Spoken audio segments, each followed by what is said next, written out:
Senator Risch, good to see you tonight. Thank you very much, Chairman, for Thank being you. here. Thank you for having me, Martha. So do you know anything more about this attack that we mentioned at the very top of the show, which, as I said, the developments in news is just coming in. It looks like there's been yet another attack on vehicles holding some of these Iranian officials. You know, Martha, I do. I'm really not comfortable until they actually declassify what they're going to declassify to comment on it. The news came was released about 24 minutes ago. The actual attack took place about an hour and 45 minutes ago. But look, the president acted on very specific information that he had that came from the intelligence agencies. That information was rock solid. It's good information. I can't imagine us having this interview if the president had not acted on it, and indeed Soleimani would have been able to complete the attacks that he had in mind and was attempting to pursue, and Americans would have gotten killed, and then the Democrats say, well, the president knew about this and didn't do anything about it. They'd be in it would be stunning.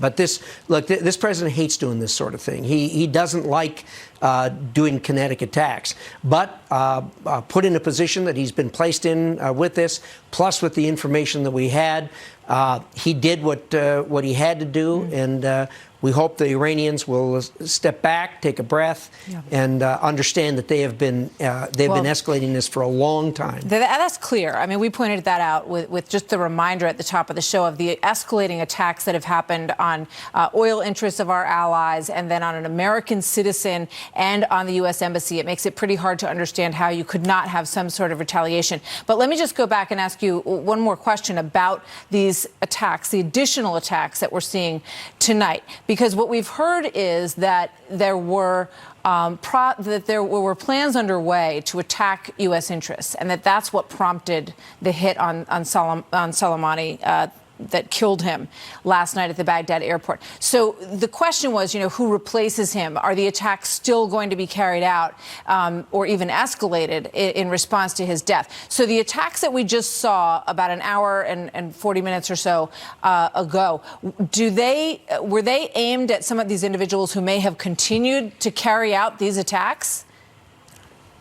You know, Martha, again, I've been briefed on this, but I don't want to be the one that releases this. I think the question of the declassification of how this came about really should be with the president and with the National Security Council. Just one last question on it. Do you think that makes our Americans safer because of this second attack? I don't think there's any question about that. Look, it doesn't take a lot of imagination when we watch what's unfolded over the last 24 hours to understand how this is how they're going to pursue this to continue to make Americans safer in the job that they have to do overseas. So, I just want to hit on a little bit of what was in the introduction with regard to the reaction in some media circles to what happened. And I thought it was pretty striking to hear Jonathan Alter say, it was the right move, but the wrong president. What's your reaction to that? Well, Martha, you operate in the same bubble I do back there. I mean, the hate and the vitriol amongst most of the Democrats, and for that matter, some, not all of the national media, there's no bounds to this. I mean, they are deranged when it comes to the president and can't give him credit for anything.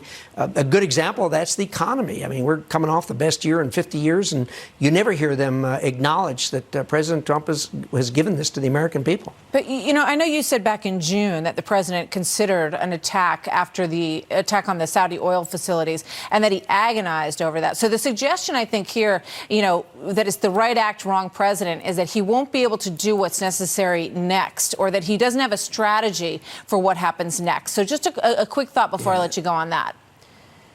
Sure. Look, there is a very, very clear strategy of going forward. This message is a clear message to Iran that this escalation that they're doing, perhaps on the belief that America is weak, perhaps on the belief that this president is weak, simply because he took what I considered very reasonable forbearance on some of the things that have happened previously. The Iranians have been mistaken. They miscalculated, as they're notorious for doing. And one would hope they'll step back, take a breath, and realize that if they escalate, they're going to be very, very sorry if they do that. Well, the